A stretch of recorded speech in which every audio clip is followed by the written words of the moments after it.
Good morning, Internet. This is Jeff Carpenter from Glass River Media in the Glass River Media studios here at VentureX Arlington. We are coming to you live on the Internet, as we usually do every morning, just to kind of lighten your day. Some people said, why did you start a morning show? It says, because we wanted to give people a reason to, take a few minutes off. Is that why you watch, Ronan? That's why you're on the show, is to take a few minutes off work. Of course. Well, not the only reason. Because the other reason is we need to make sure the equipment is working and running and working properly. Yeah, you have to be here, Yes. so I'm not going to thank you, but I am going to thank everyone else for watching. Yep.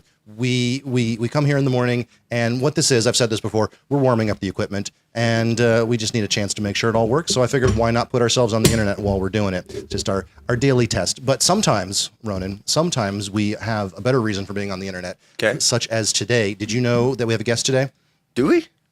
I never tell you anything. I was going to say, studio's over there. I can't really see. There's soundproof panels in the way. You're way over there. Yeah. But yeah, here, let's show the audience. We've got Steve Cooper from Exelaration. Nice to, I want to say meet you, but I've met you many times before because you're our neighbor. He's right over here. If anybody's been here to VentureX, you come in, you got to walk past this guy to get to us. That's right. I think it's possible to sneak past the bathroom. They could go the long way around to avoid you. Yes. But if you come to the front desk and say, where's the studio? They're going to walk you right past.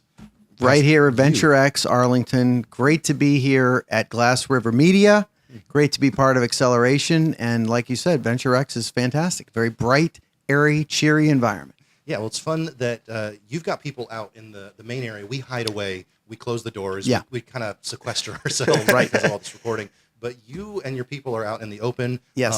I see you all working, or I don't know what you're doing. You're out there with headphones a lot. Yeah. And you got a lot of people on laptops. Yes. What's going on out there? We are building solutions for our clients. That is web applications, mobile apps, and Exeleration's team builds great software for companies. And they can be federal agencies, could be Fortune 500 companies, it could be nonprofits, startups, associations, lots of companies, and many are located here in the DC area. Many are located here in the Mid-Atlantic, and some are even located further around the United States. But we build enterprise software for our clients. So this is like real Silicon Valley stuff, but happening here in the Northern Virginia area. Well, it's interesting you bring up Silicon Valley because DC is number 2 only to Silicon Valley in terms of technology job creation. And Exelaration is a big part of that, especially because we not only build great software and engineer solutions, but we invite new people to become software engineers. That's really the key to our business model. Yeah, and I think people in the tech world know it, obviously, but I think it's not as well known that from here out to Dulles Airport, there's just a ton of tech companies. America Online is here. I got to go to one of their Christmas parties back in the 90s, and let me tell you, America Online Christmas parties in the 90s were pretty impressive. Right, pretty phenomenal. And now, that same area is called Data Center Alley. It's the biggest concentration of data centers in the entire world, and most of the internet, especially in the U.S., runs through that area. And Exelaration is now embedded out there because one of our new clients is Loudoun County Information Technology, the actual county government. So we are doing some work out there and supporting their great work to support that great county and its tremendous growth over the last few years. So is apps like web apps? Are you making like phone apps or like internal apps? Like what kind of stuff do people come to you for?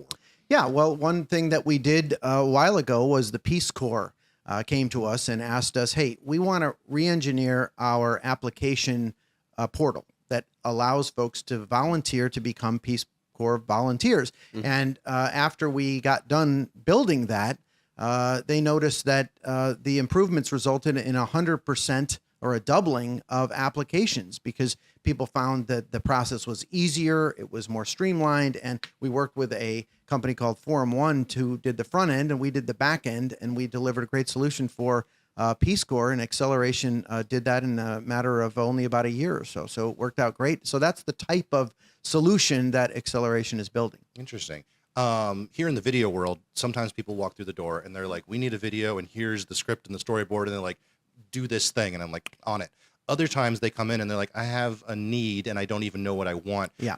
Do your clients run that gamut, or like where are you starting from a lot? Yeah, it's a great question. A lot of times clients will know exactly what they want, and tends to be the larger clients that say, hey, we've already got a team of folks We've already got business analysts, project managers that know exactly what we need. And we need Exelaration to bring the horsepower to complete this or do phase 2 or add more engineering horsepower to this thing.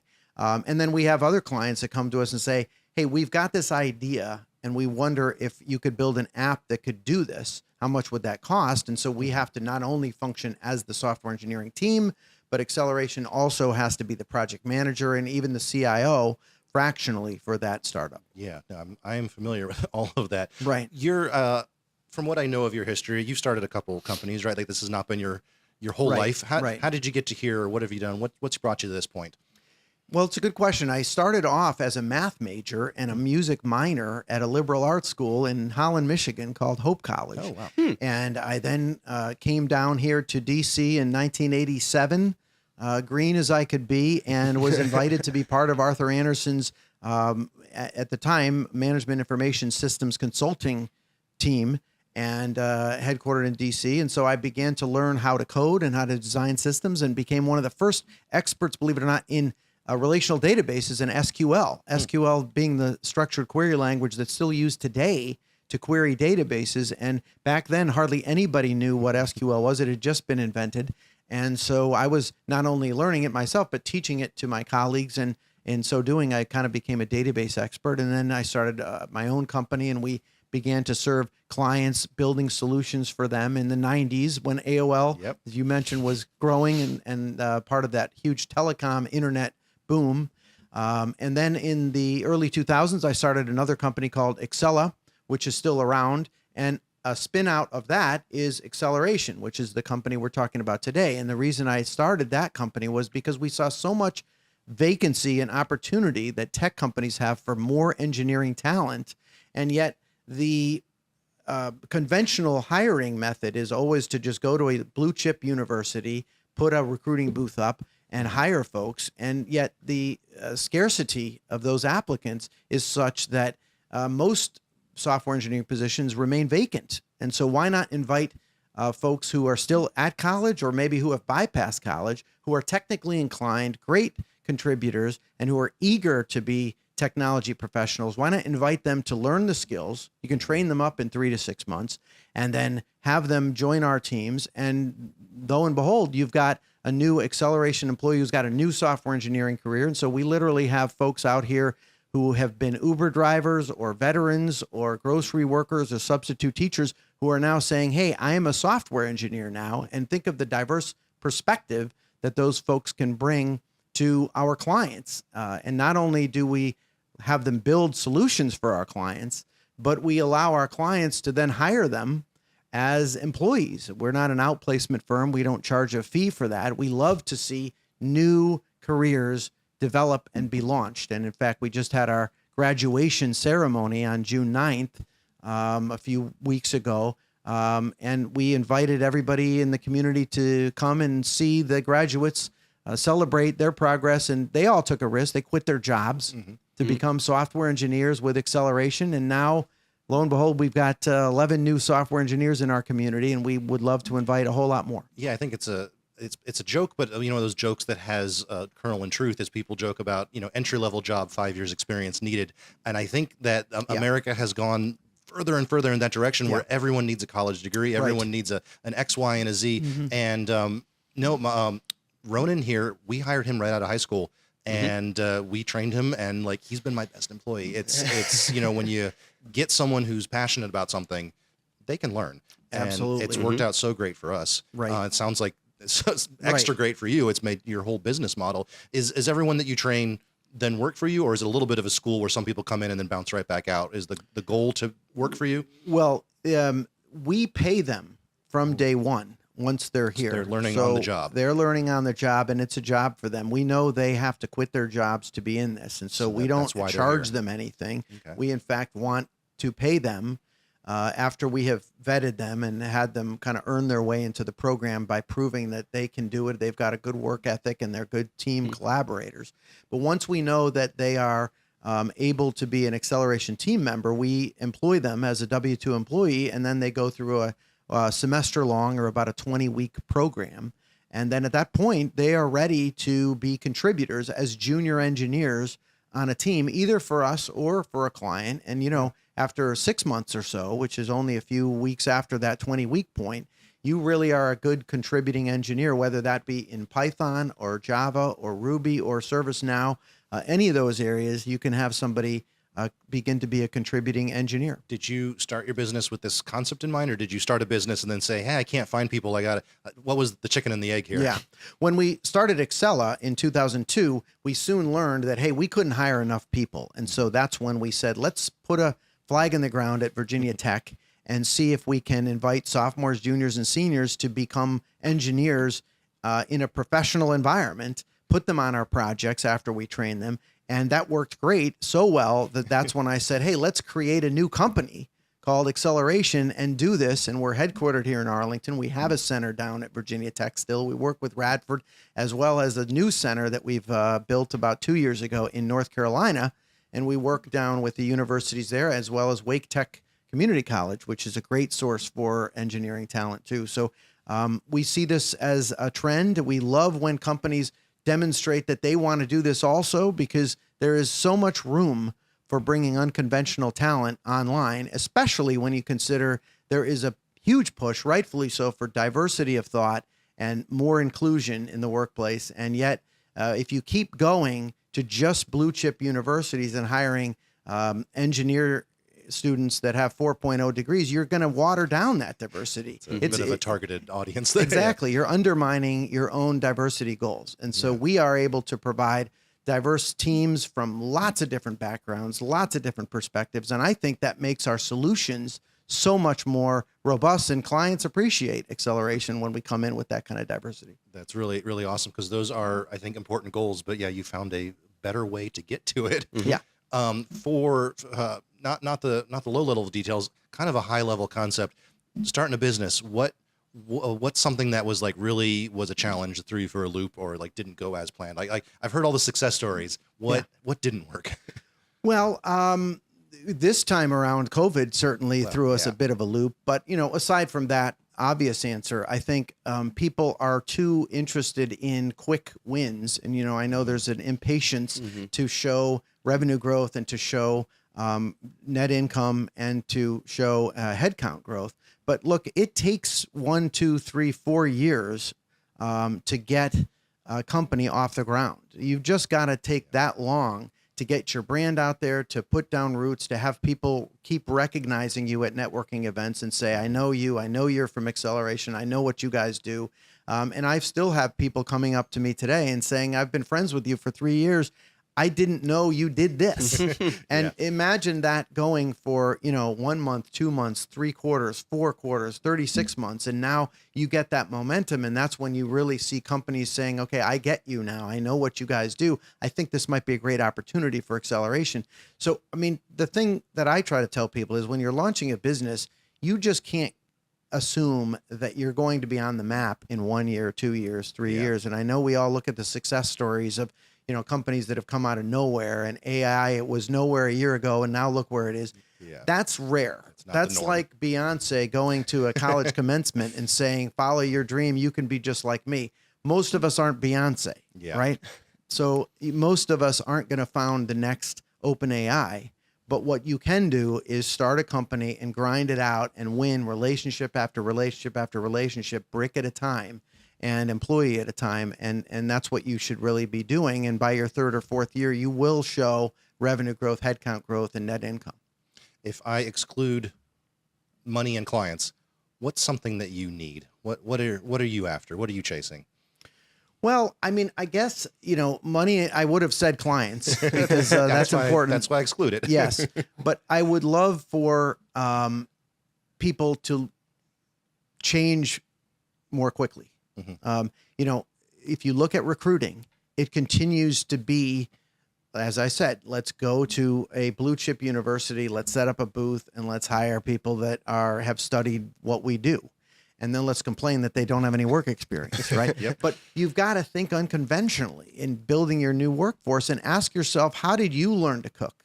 How did you learn to play this instrument? How did you learn to golf? It probably wasn't because you took a class. It's probably because you did it, and then you realized that's too much salt in the omelet. or that's not how you actually play the harmonica, right? Yep. And you learn it that way, and you learn by being in the rough or in the sand trap, and then you learn, okay, this is how you golf. You don't keep watching videos and taking classes. And the same is true in the work environment. You know, you can take a lot of classes and major in something, but we all know that by the time you're 10 years, 20 years, 30 years into your career, most of what you've learned is on the job. And so therefore, if that's true, why, as a company, are you continuing to look for people who majored in the thing that you do when you're going to start over anyway? I've literally had clients say to me, look, I don't care what somebody majored in. I'm going to start from day one and reset their brain anyway. So if that's the case, just hire good people that are eager and ready to go, and that have shown that they've got a great work ethic and team collaborative skills. And that's what we do at Exelaration. We look for folks that have those attributes, and we know they'll succeed. I think that applies to more industries than people realize. Absolutely, 100%. Well, thank you for sharing all these thoughts with us today. I think those are some really great ideas. Before we have you go, though, Ronan always has something he likes to share with us. Good. Let's bring Ronan in. I never see know. what Yeah, he's got. he sits there and listens to us talk, and I like to throw him a cookie at the end and let him share. So, Ronan, what do you have to show us today? Well, I mean, I guess before I show you guys, I guess I should show the audience myself and say, because we have a software engineer or CEO of a software engineering company, that when I was a freshman, sophomore, and junior in my high school, in high school, I actually took coding classes. Great. Yep. And how did that work out? How did you do with those? So at first I wanted to take, before high school, I wanted to become a video game designer. But then by the end of junior year, I saw a short film that someone made, and I was like, I want to make videos. So, Right. but no, I went from advanced computer math freshman year. I took AP Computer Science A sophomore year, and then I took Data Structures and Algorithms junior year. So That's great. Well, I mean, I'm sure those continue to be great foundations, and it's, not only does it help you, but it's proof that a technically oriented mind can do a lot of great creative things, and people sometimes don't associate creativity with technology, but go Glass River Media and go Exelaration and go Venture X. So I will it's great say to hear that. Ronan's my go-to tech repair guy. And Right. So I don't know what all he learned in the class, but he knows a lot more about computers than I do. So Great. It's proved handy. Congrats, Ronan. thank you. Well, anyways, we're going to go away from technology and into some food. All right. A massive dump of pasta in New Jersey sets off a fury of interest. Okay. So what we got, that's pasta. Yep. It looks like spaghetti. I think so. That's a lot of spaghetti.